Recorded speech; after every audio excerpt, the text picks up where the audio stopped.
जय हिंद दोस्तों, स्वागत है आपके अपने YouTube channel yes for study में। आज हम सब फिर एक नई वीडियो के साथ क्लास की शुरुआत करते हैं। आज की आपकी क्लास आपके आने वाले सीटेट एग्जाम के लिए दोस्तों मोस्ट इंपॉर्टेंट है। सीटेट में हम सब दोस्तों प्रीवियस ईयर को सॉल्व कर रहे हैं। आज हम सब पेपर 2 को सॉल्व करेंगे। अभी जो आपका लेटेस्ट सीटेट हुआ था 20 अगस्त 2023 में, उसी पेपर को हम सब सॉल्व कर रहे थे। इसके पेपर फर्स्ट जो है उसको कवर कर चुके हैं। आज हम सब पेपर 2 को कवर करेंगे। अगर आप इस चैनल पर नए हैं दोस्तों, तो चैनल को सब्सक्राइब जरूर कर लीजिए और आप यह प्लेलिस्ट को जरूर सेव कर लीजिए, क्योंकि दोस्तों पेपर 1 के लिए इसमें आपको 50 से ज़्यादा 50+ वीडियो पेपर 1 के लिए यहाँ पे सॉल्व कराया जा चुका है और पेपर 2 की भी शुरुआत हो चुकी है। इसमें हम सब जो सीरीज़ को सॉल्व करेंगे वह सीरीज़ आपकी है ई सीरीज़ है। लेकिन यहाँ पे सीरीज़ का मतलब नहीं निकलता, क्योंकि दोस्तों पूरे भारत में इस बार जो सीटेट हुआ था ऑफलाइन मोड हुआ था, तो पूरे भारत में दोस्तों क्वेश्चन सेम बने थे। क्वेश्चन का जो सीक्वेंस होता है वह आगे पीछे था, लेकिन सारे क्वेश्चन सेम ही थे। तो यह सीरीज ये है। आइए हम सब आगे बढ़ते हैं और क्लास की शुरुआत करते हैं। यहाँ से दोस्तों क्वेश्चन की शुरुआत होती है। सीडीपी की बात करें तो सीडीपी के अंदर दोस्तों टोटल 30 क्वेश्चन आपके आते हैं, 30 नंबर के आते हैं, जो कि 15 क्वेश्चन और 15 नंबर आपके आते हैं बाल विकास से, 15 क्वेश्चन 15 नंबर आपके आते हैं शिक्षा शास्त्र पेडागोजी से। तो दोस्तों सीटेट की अगर हम सब बात करें तो सीटेट में जो सबसे ज़्यादा इंपॉर्टेंट कंटेंट होता है वह आपका होता है प्रीवियस ईयर इसलिए होता है क्योंकि दोस्तों जो आपका सीटेट एग्ज़ाम होता है वो आपके लैंग्वेज के बेस पे होता है। लैंग्वेज के बेस के कहने का मतलब है कि क्वेश्चन को घुमा के पूछता है। आप 4 ऑप्शन पढ़ेंगे, आपके चारों ऑप्शन में लगेगा चारों ऑप्शन सही हो सकते हैं, लेकिन आपको समझना है कि चारों ऑप्शन में कौन ऑप्शन सबसे ज़्यादा सही है, उसी की तरफ आपको जाना है। कोई क्वेश्चन निगेटिव है तो उसमें आपको 4 के चारों गलत लगेंगे, लेकिन जो सबसे ज़्यादा गलत है उसकी तरफ आपको जाना है। अब हमको अगर क्वेश्चन की लैंग्वेज को समझना है तो हमको ज़्यादा से ज़्यादा प्रीवियस ईयर को सॉल्व करेंगे, तभी तो हम समझ पाएंगे ना क्वेश्चन किस प्रकार से एग्जामिनर पूछता है बार बार। तो इसके लिए आप daily previous year question paper को सॉल्व करते रहिए। आइए चलिए आगे बढ़ते हैं, क्वेश्चन की शुरुआत करते हैं। पहला क्वेश्चन देखते हैं। पहला जो क्वेश्चन है, कह निम्नलिखित में से कौन सा प्रश्न बच्चों के समालोचनात्मक व रचनात्मक चिंतन को बढ़ावा देता है। ऑप्शन है पहला, पानी के बचाव के लिए सबसे अच्छा तरीका कौन सा हो सकता है और क्यों। आपके शहर में पानी कहाँ से आते हैं। आपके देश में कुल कितने राज्य और कितनी राजधानियां हैं, या फिर आपके देश का नाम व मानचित्र पर इनकी भौगोलिक स्थिति क्या है। अब देखिए दोस्तों, इसमें समालोचनात्मक व रचनात्मक चिंतन की बात कर रहे हैं तो आपको ऑप्शन चारों लग रहा होगा, चारों हो सकता है, लेकिन कौन सबसे ज़्यादा सही है, वह सही आपका है फर्स्ट है दोस्तों। इसमें पानी के बचाव के लिए अच्छा तरीका कौन सा हो सकता है, इसके बारे में बालक सोचे और क्यों हो सकता है। यह आपका राइट आंसर है, option first is correct answer. Next question में पढ़ते हैं। कह रहे हैं कि समालोचनात्मक चिंतन में प्रमाण की क्या भूमिका होती है। ऑप्शन है पहला, प्रमाण का तार्किक और सुनियोजित रूप से मूल्यांकन किया जाना चाहिए। सेकंड ऑप्शन है, प्रमाण को बिना विश्लेषण के स्वीकार किया जाना चाहिए। समालोचनात्मक चिंतन के लिए प्रमाण अप्रासंगिक होता है। या फिर लास्ट ऑप्शन है, व्यक्तिगत राय के पक्ष में प्रमाण की उपेक्षा की जानी चाहिए। तो इसमें जो कि करेक्ट आंसर आपका होगा फर्स्ट दोस्तों, प्रमाण का तार्किक और सुनियोजित रूप से मूल्यांकन किया जाना चाहिए। अगले क्वेश्चन पर बढ़ते हैं। समावेशी शिक्षा में क्या शामिल है दोस्तों। पहला ऑप्शन है, सभी शिक्षार्थियों के लिए मानक पाठ्यचर्या, विद्यार्थियों का उनकी योग्यता के आधार पर पृथक्करण व वर्गीकरण करना। या फिर तीसरा ऑप्शन है, विशेष आवश्यकता वाले शिक्षार्थियों को केवल व्यावसायिक शिक्षा का प्रावधान। या फिर लास्ट ऑप्शन है, व्यक्तिगत अंतरों की पहचान के परिणाम स्वरूप पाठ्यचर्या में लचीलापन। तो इसमें जो कि करेक्ट आंसर आपका फोर्थ है दोस्तों, व्यक्तिगत अंतरों की पहचान के परिणाम स्वरूप पाठ्यचर्या में लचीलापन। समावेशी शिक्षा का यही मतलब है कि हम सबसे पहले उसके अंतर समझ पाएँ, और जिस हिसाब से ऐसे किसी बालक का आईक्यू बहुत तेज़ होगा, बहुत जल्दी सीख जाएगा, किसी बच्चे का आईक्यू बहुत स्लो होगा तो वह लेट सीखता है। हमको इसको पहचानना है और उसके हिसाब से अपने पाठ्यचर्या में लचीलापन लाना है, ताकि दोनों बालक सीख पाएँ। Option fourth is correct answer. अगले क्वेश्चन पे बढ़ते हैं। कथन कारक से संबंधित है दोस्तों। जो पहला कथन कह रहे हैं, बच्चों में संज्ञानात्मक विकास पर भाषा के प्रभाव पर जिन पियाजे और ले बैगोस्की के दृष्टिकोण में भिन्नता है दोस्तों, ये कथन हो गया। कारण है करें खोज अधिगम में शिक्षक अवसर प्रदान करता है और विद्यार्थी स्वयं जानकारी प्राप्त करने के लिए उन्मुख होते हैं। तो इसमें जो कि ऑप्शन दिया गया, ऑप्शन हम देख लेते हैं। कह रहे हैं कि ए सही है परंतु आर गलत है। ए और आर दोनों सही हैं परंतु आर ए की सही व्याख्या नहीं है। या फिर थर्ड ऑप्शन है ए और आर दोनों गलत हैं, या फिर लास्ट ऑप्शन है ए और आर दोनों सही हैं, आर एक ही सही व्याख्या करता है। तो इसमें जो कि करेक्ट आंसर दोस्तों सेकंड है, कह रहे हैं कि ए और आर दोनों सही हैं परंतु आर ए की व्याख्या नहीं करता। Option second is right answer. Next question पे बढ़ते हैं।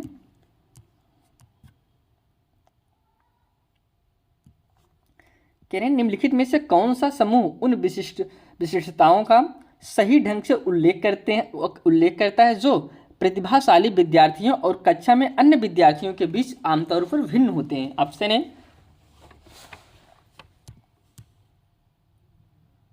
पहला जो ऑप्शन है, कह रहे हैं समझ के अग्रवर्ती गहनता, ऑप्शन बी सीखने की तेज गति, या फिर ऑप्शन सी दोस्तों समझ के लिए दूसरों पर अधिक निर्भरता, या फिर ऑप्शन डी शारीरिक विकास की तेज गति।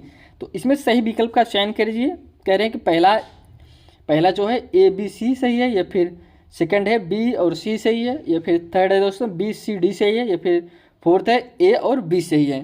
तो इसमें जो कि करेक्ट आंसर आपका फोर्थ होगा। फोर्थ है दोस्तों ए और बी सही है। अब ए बी की बात करें तो ए क्या कह रहा है, ए कह रहा है समझ के अग्रवर्ती गहनता और दोस्तों सीखने की तेज गति। Option fourth is correct answer. अगले क्वेश्चन पे बढ़ते हैं।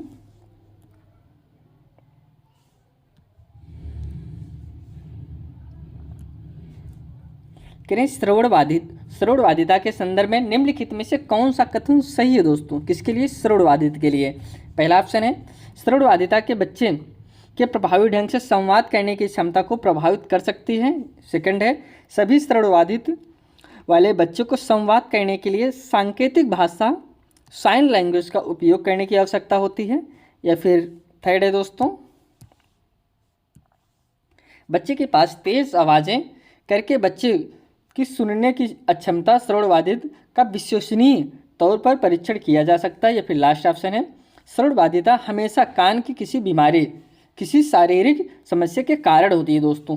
तो इसमें जो कि करेक्ट आंसर आपका होगा दोस्तों फर्स्ट ही होगा, क्योंकि इसमें श्रवणवादिता की बात करें निम्नलिखित कौन सा कथन सही है तो फर्स्ट ही है। श्रवणवादिता बच्चे के प्रभावी ढंग से संवाद करने की क्षमता को प्रभावित कर सकती है दोस्तों। जब हम उन्हें जो दृष्टवादी बच्चे होते हैं जब उन्हें हम प्रभावी ढंग से संवाद करेंगे तो उन्हें वो प्रभावित कर सकती है, वो सीख सकते हैं। ऐसा नहीं कि आप उन्हें इग्नोर कर दें, पीछे बैठा दें, उन्हें बहुत तेज़ आवाज़ में उनसे बात करें, ऐसा नहीं करना चाहिए। सबको एक साथ लेके चलना चाहिए, तभी वो प्रभावी ढंग से सीख पाएगा। अगले क्वेश्चन पे बढ़ते हैं। क्रिया समावेशन के संदर्भ में पाठचर्या सीखने की अपेक्षाएं खाली जगह में समान है जबकि फिर खाली जगह में भिन्न है दोस्तों। पहला ऑप्शन है संवर्धन गतिवर्धन, सेकंड है संशोधन समायोजन, या फिर थर्ड है दोस्तों गतिवर्धन संवर्धन, या फिर फोर्थ है दोस्तों समायोजन या फिर संशोधन। तो इसमें राइट आंसर दोस्तों फोर्थ है समायोजन और संशोधन। नेक्स्ट क्वेश्चन की तरफ बढ़ते हैं। संरचनावादी सिद्धांतकारों के अनुसार निम्नलिखित में से कौन सा कथन सही नहीं है दोस्तों। यहाँ पे नहीं पूछा गया है, आपकी एग्जाम में जब भी नहीं पूछे उसे थोड़ा आप अंडरलाइन कर दीजिए क्योंकि उस पर ध्यान रहे, इस पर हमको नहीं बताना है।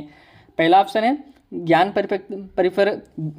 व्यक्तिपरक, या फिर सेकंड है शिक्षार्थी अपने सामाजिक और सांस्कृतिक संदर्भ में ज्ञान की रचना करते हैं, या फिर थर्ड है प्रभावी अधिगम सुनिश्चित करने के लिए शिक्षार्थियों को बाहरी रूप से प्रेरित करने की आवश्यकता, या फिर फोर्थ है दोस्तों ज्ञान बहुलवादी और बहुबुद्धि है। तो इसमें जो कि आपका राइट आंसर होगा, आपका करेक्ट आंसर दोस्तों थर्ड है। करें प्रभावी अधिगम सुनिश्चित करने के लिए शिक्षार्थियों को बाहरी रूप से प्रेरित करने की आवश्यकता है। जाहिर सी बात है दोस्तों, अब आप किसी बालक को सिर्फ किताबी ज्ञान नहीं दीजिए, जब से हम बाहरी दुनिया से जोड़ के पढ़ाएंगे तो बालक बहुत अच्छे से सीख पाएगा। जैसे हम भ्रमण विधि से कोई चीज़ बालक को सिखाएं वो बहुत जल्दी सीख जाता है क्योंकि वह अपने आंखों से देखता है फिर वह समझता है। इसलिए हमको उसे हर समय बाहरी जीवन से जोड़ के बताना चाहिए तो बालक बहुत अच्छे से और बहुत प्रभावी ढंग से सीख पाता है। Option third is right answer. Next question है निम्नलिखित में से कौन सा आंतरिक अभिप्रेरण का उदाहरण है दोस्तों।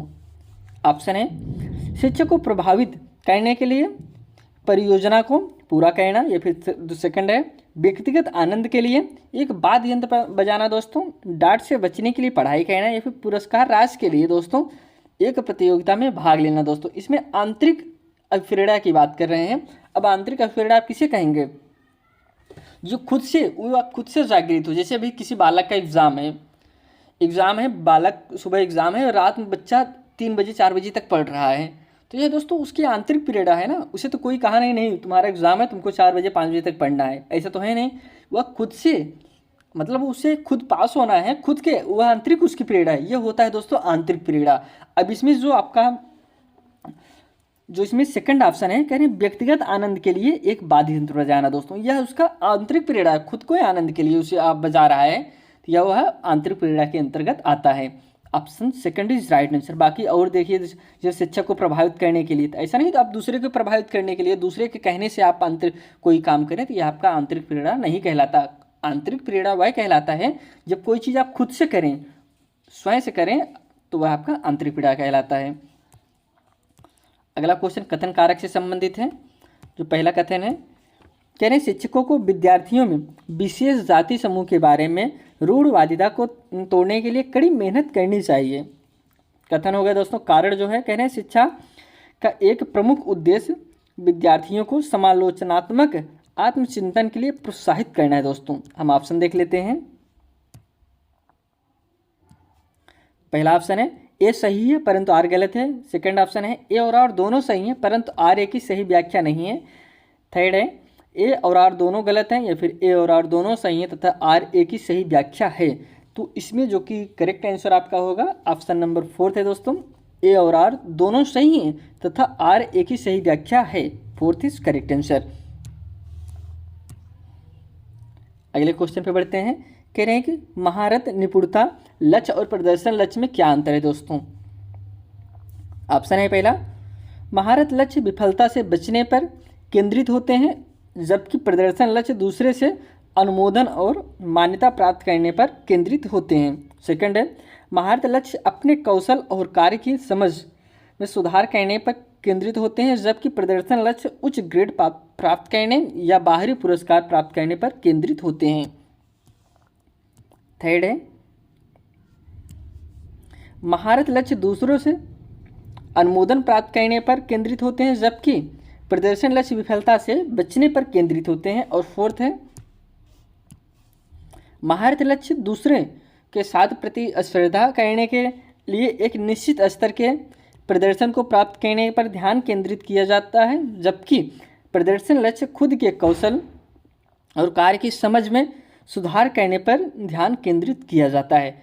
तो इसमें जो कि करेक्ट आंसर आपका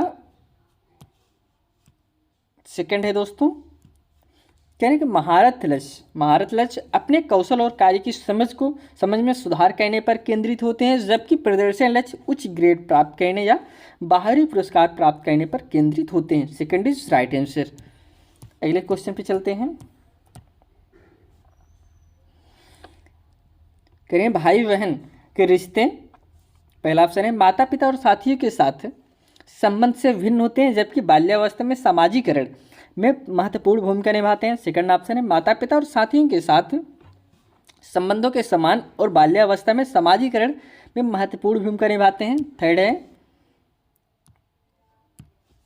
केवल प्रारंभिक बाल्यावस्था में ही महत्वपूर्ण भूमिका निभाते हैं। या फिर फोर्थ है कि सामाजिकरण में अधिक भूमिका नहीं है दोस्तों। तो इसमें जो कि आपका राइट आंसर होगा दोस्तों, इसमें भाई बहन के रिश्ते की बात करें, कह रहे हैं माता पिता और साथियों के साथ संबंधों से भिन्न होते हैं दोस्तों। जाहिर सी बात है, जो भाई बहन का रिश्ता है वह माता पिता का जैसे रिश्ता है, जैसे साथियों से रिश्ता संबंध है, उससे भिन्न होता है। बाल्यावस्था में सामाजिकरण में महत्वपूर्ण भूमिका निभाते हैं। तो option first is correct answer. Next question पे बढ़ते हैं। निम्नलिखित कथनों को पढ़िए तथा सही विकल्प का चयन कीजिए। पहला कथन है बच्चों के बीच विकासात्मक दरों में काफ़ी भिन्नताएं मौजूद होती हैं दोस्तों। ये आपका कथन हो गया। अब कारण हम समझ लेते हैं। विकासात्मक अंतर आनुवांशिक और अनुभवात्मक विविधताओं की जटिल अंतःक्रिया का एक अनिवार्य परिणाम है दोस्तों। अब कथन हम समझ लेते हैं। पहले इसका ऑप्शन देख लेते हैं। कह रहे हैं ए सही है परंतु आर गलत है। सेकंड है ए और आर दोनों सही हैं परंतु आर ए की सही व्याख्या नहीं है। या फिर सी थर्ड है दोस्तों ए और आर दोनों गलत हैं। या फिर फोर्थ है ए और आर दोनों सही हैं तथा आर ए की सही व्याख्या नहीं है। तो इसमें जो कि आपका करेक्ट आंसर फोर्थ ही है दोस्तों, ए और आर दोनों सही हैं तथा आर ए की सही व्याख्या है। तो option fourth is correct answer. अगले क्वेश्चन पे बढ़ते हैं।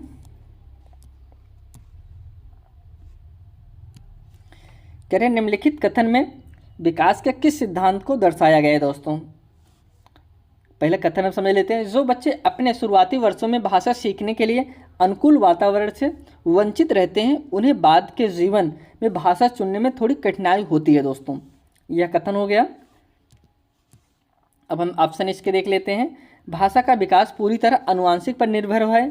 भाषा में अनुभूति जटिल रूप से परस्पर संबंधित है दोस्तों। या फिर थर्ड है विकास अव्यवस्थित और अप्रत्याशित होता है। या फिर लास्ट है फोर्थ है भाषा के विकास का एक संवेदनशील काल है दोस्तों। तो इसमें जो कि आपका करेक्ट आंसर होगा, करेक्ट आंसर इसमें आपका फोर्थ है। भाषा के विकास का एक संवेदनशील काल है दोस्तों। भाषा का विकास होता है एक संवेदनशील काल होता है, क्योंकि आप बालक को जैसे परिवेश में रखेंगे, जिस माहौल में रखेंगे, वही वह भाषा सीख पाता है। इसीलिए है दोस्तों एक संवेदनशील काल माना गया है। नेक्स्ट क्वेश्चन है। वह विद्यार्थी जो पठन वैकल्य से जूझ रहे हैं को पढ़ना सिखाया जा सकता है दोस्तों। ऑप्शन है उन्हें कई विकर्षणों में अध्ययन करने के लिए प्रोत्साहित करके। या फिर सेकंड है उच्च ग्रेड स्तर के पठन ग्रंथ प्रदान करके। थर्ड है सुधारात्मक पठन सुनिश्चित करने के लिए सख्त दंड के उपयोग के माध्यम से। या फिर फोर्थ है दोस्तों प्रणालीगत ध्वन्यात्मक प्रशिक्षण के माध्यम से दोस्तों। तो इसमें जो कि राइट आंसर आपका होगा दोस्तों फोर्थ ही है। प्रणालीगत ध्वन्यात्मक प्रशिक्षण के माध्यम से हम उनको जो सिखा सकते हैं। अब ये जो पठन वैकल्य है दोस्तों, ये एक प्रकार से विकार होता है, इसे आप बीमारी न समझिएगा। ये एक प्रकार से विकार होता है जो बच्चों में देखने को मिलता है। ये कई प्रकार से होते हैं। नेक्स्ट क्वेश्चन है। कहने कि बोध आधारित शिक्षण का अंतर्निहित सिद्धांत यह विश्वास है कि खाली जगह विश्वास है कि पहला है शिक्षार्थियों की क्षमताओं और आवश्यकताओं विविध है जिन्हें मानक निर्देशों पर ध्यान केंद्रित किए बिना पूरा नहीं किया जा सकता। सेकंड है शिक्षार्थियों निष्क्रिय प्राप्तकर्ता और शिक्षक के पास सही ज्ञान है। या फिर थर्ड है ऐसा कहने के लिए एक सुविधाजनक वातावरण प्रदान किए जाने पर शिक्षार्थी ज्ञान का निर्माण कर सकते हैं। या फिर फोर्थ है शिक्षार्थियों कम जानते हैं और शिक्षण में विद्यार्थियों के लिए तथ्यों का प्रसारण शामिल है। तो इसमें जो कि आपका राइट आंसर है ऑप्शन नंबर थर्ड है। ऐसा करने के लिए एक सुविधाजनक वातावरण प्रदान किए जाने पर शिक्षार्थी ज्ञान का निर्माण कर सकते हैं। Option third is correct answer. Next question है। जटिल समस्याओं से जूझ रहे अमन के समस्या समाधान कौशल विकसित करने में एक शिक्षक किस प्रकार मदद कर सकता है दोस्तों। ऑप्शन है पहला उसे मंथन करने और विचार उत्पन्न करने के लिए प्रोत्साहित करके। सेकंड है उसे कह कर कि वह समस्या को सुलझाना छोड़ दें। या फिर थर्ड है उसे प्रयोग करने और जोखिम लेने से हतोत्साहित करके। या फिर उसे उत्तर प्रदान करके। तो इसमें जो कि आपका करेक्ट आंसर है दोस्तों, इसमें करेक्ट आंसर आपका फर्स्ट होगा। उसे मंथन करने और विचार उत्पन्न करने के लिए प्रोत्साहित करें दोस्तों। वह प्रोत्साहित होगा तभी वह कोई चीज़ अच्छे से कर पाएगा। ऐसा नहीं कि आप उसको सही आंसर बता दें, उसे कह दें कि हतोत्साहित कर दें तुमसे नहीं होगा, तुम दूसरा चीज़ कर लो। तो इस प्रकार से नहीं करना चाहिए। Option first is correct answer. Next question है कि माध्यमिक कक्षाओं में अधिगम के लिए एक अनुकूल कक्षा का वातावरण खाली जगह यहाँ पर केंद्रित होता है दोस्तों। ऑप्शन है पहला सजा और शर्मिंदगी के डर से। ऑप्शन सेकंड है दोस्तों सहकारी अधिगम। ऑप्शन थर्ड प्रतिस्पर्धी लोकाचार। या फिर ऑप्शन फोर्थ है अनुबंधन और पुनर्बलन। तो इसमें जो कि करेक्ट आंसर आपका है सहकारी अधिगम। Option second is correct answer. Next question है ले बैगोस्की का मानना था कि विकास, पहला ऑप्शन है प्राकृतिक में असंतत है, या फिर ऑप्शन सेकंड है आनुवांशिक प्रोग्रामिंग का खुलासा है, या फिर ऑप्शन थर्ड सीधे परिपक्वता के परिणाम से होता है, या फिर ऑप्शन फोर्थ है सीधे सामाजिक संपर्क के परिणाम से होता है। तो लेव वाइगोस्की का जो माना था विकास कैसे होता है दोस्तों, तो वह इसमें करेक्ट आंसर है ऑप्शन फोर्थ, सीधे सामाजिक संपर्क के परिणाम से होता है। Option fourth is correct answer. Next question है,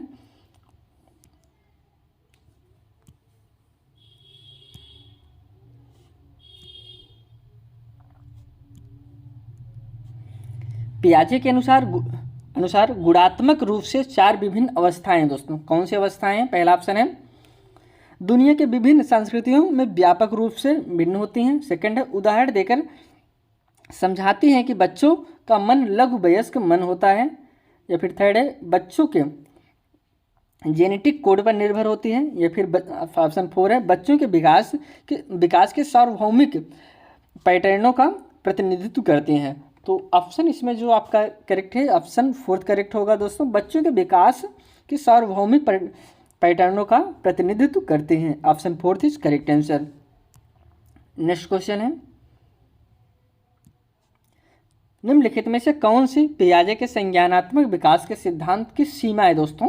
कौन सी सीमा? ऑप्शन है पहला, वह संज्ञानात्मक विकास में भाषा की भूमिका पर अत्यधिक बल देता है। ऑप्शन सेकंड, वह संज्ञानात्मक विकास में व्यक्तिगत भिन्नताओं को ध्यान में नहीं रखता है। ऑप्शन थर्ड है, वह संज्ञानात्मक विकास में जैविक कारकों की भूमिका को ध्यान में नहीं रखता है। ऑप्शन फोर्थ है,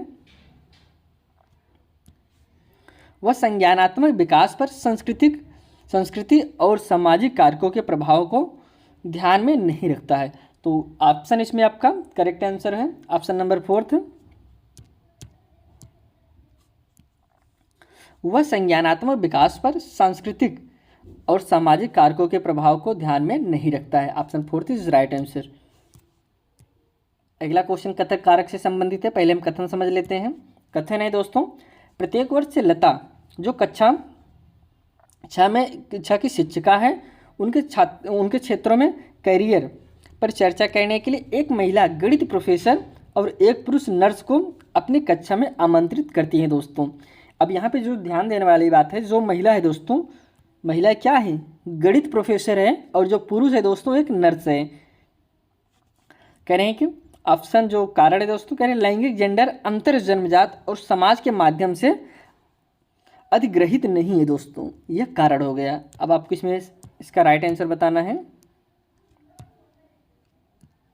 कह रहे हैं कि ए सही है परंतु आर गलत है। ऑप्शन सेकंड, ए और आर दोनों सही हैं परंतु आर ए की सही व्याख्या नहीं है। ऑप्शन थर्ड, ए और आर दोनों गलत हैं, ए और आर दोनों सही हैं तथा आर ए की सही व्याख्या नहीं है। तो इसमें जो कि आपका करेक्ट आंसर होगा दोस्तों ऑप्शन नंबर इसमें फर्स्ट होगा।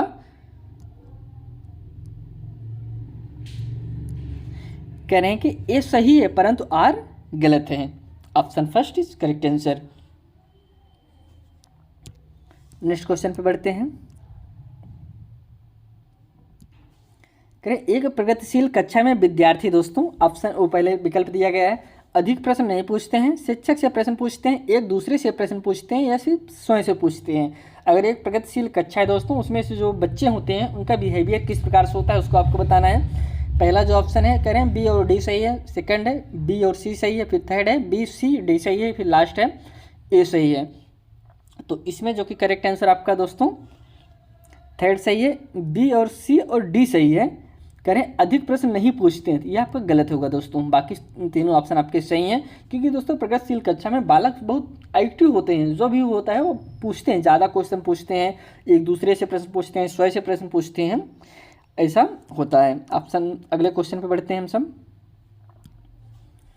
पुल्लिंग या स्त्रीलिंग होने से जुड़ी अपेक्षाओं को खाली जगहें कहा जाता है और इन्हें फिर खाली जगहें सीखा जाता है। पहला ऑप्शन है जेंडर भूमिकाएं बाल्यावस्था की सभी अवस्थाओं से लेकर वयस्कता में भी है, या फिर सेकंड है जेंडर स्थिरता प्रारंभ में किशोरावस्था के दौरान, या फिर थर्ड ऑप्शन है जेंडर रूढ़वादिता केवल मध्य बाल्यावस्था के दौरान, या फिर फोर्थ है जेंडर पूर्वाग्रह मुख्य रूप से प्रारंभिक बाल्यावस्था के दौरान।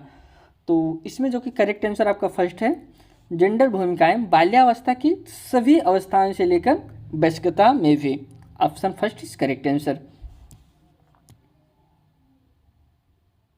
नेक्स्ट क्वेश्चन है, करें बुद्धि के संदर्भ में निम्नलिखित में से कौन सा दृष्टिकोण शिक्षार्थियों के बीच विविधता के सम्मानपूर्ण विचार का समर्थन करता है दोस्तों। ऑप्शन है पहला, बुद्धि वातावरणीय कारकों से प्रभावित नहीं होती है, बुद्धि अनुवांशिक कारकों से प्रभावित नहीं होती है। ऑप्शन दोस्तों थर्ड है, बुद्धि के मापने के लिए बुद्धि लब्धि परीक्षण ही एकमात्र साधन है। या फिर लास्ट ऑप्शन है, बुद्धि बहुआयामी और समय के साथ बदल सकती है। तो option fourth is correct answer है दोस्तों। बुद्धि अनुवांशिक के द्वारा और वातावरण दोनों से प्रभावित होती हैं। इसमें एक की बात कहा गया है, इसलिए यह नहीं हो सकता। और इसमें जो बुद्धि होती है दोस्तों वह मल्टी डायमेंशनल होती है, बहुआयामी होती है और समय के साथ बदल सकती है। Option fourth is correct answer.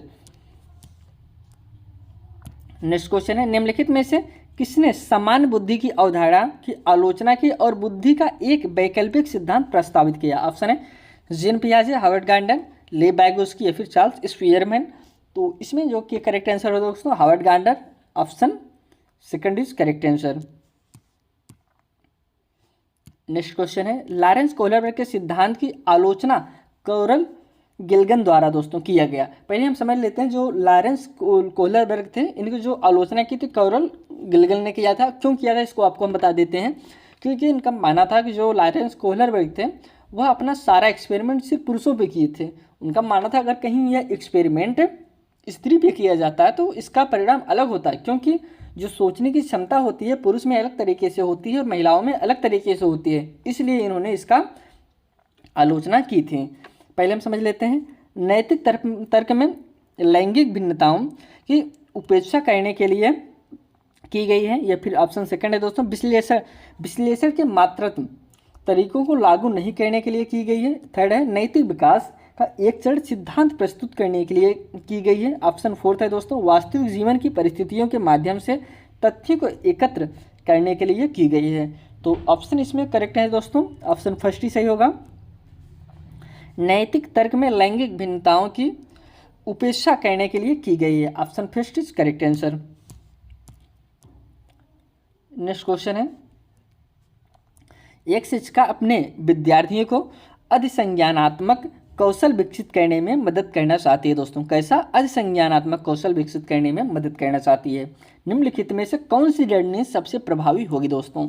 Option है पहला, विद्यार्थियों को अप्रेरित करने के लिए लगातार ग्रेड और प्रतिपुष्टि प्रदान करना। ऑप्शन सेकंड है, विद्यार्थियों को प्रोत्साहित करने के वे स्वयं अपने अधिगम पर चिंतन करें और अपनी प्रगति का मूल्यांकन करें। ऑप्शन थर्ड है दोस्तों,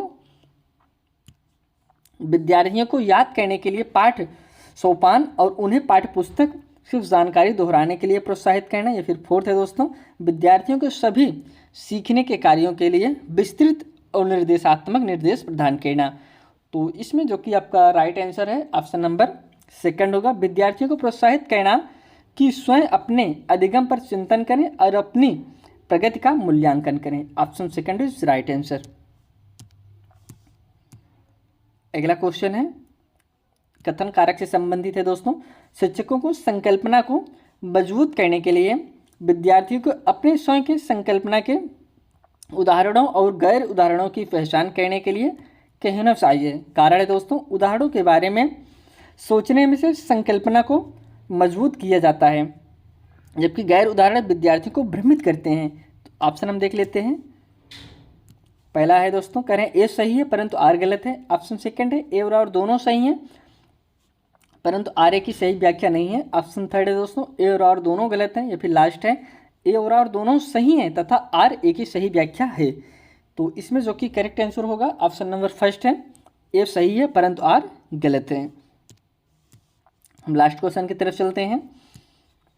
अधिगम के सामान्य सिद्धांत बताते हैं कि विद्यार्थी बेहतर रूप से सीखते हैं यदि शिक्षक, पहला ऑप्शन है, पहले अवधारणा को उसके प्रतीकात्मक रूप में प्रस्तुत करें और फिर उसके भौतिक रूप पर आए।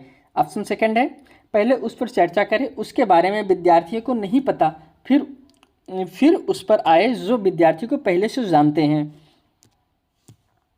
ऑप्शन थर्ड है, पहले अवधारणा का संपूर्ण रूप से परिचय दे दें और फिर उसकी बारीकियों पर आएं। या फिर लास्ट है दोस्तों, पहले तर्क और कारण के संदर्भ में अवधारणाओं पर चर्चा करें, फिर विचारों को सत्यापित करने का अवसर दें। तो इसमें जो कि करेक्ट आंसर आपका होगा दोस्तों थर्ड, पहले अवधारणा का संपूर्ण रूप से परिचय दें और फिर बारीकियों पर आएँ। Option third is right answer. यहाँ पे हम सब दोस्तों आज 23 क्वेश्चन कवर किए जो कि आपका CDP था और यह पेपर आपका आया था दोस्तों जो अभी आपका लेटेस्ट एग्जाम हुआ था सीटेट का, उसमें पूछा गया था।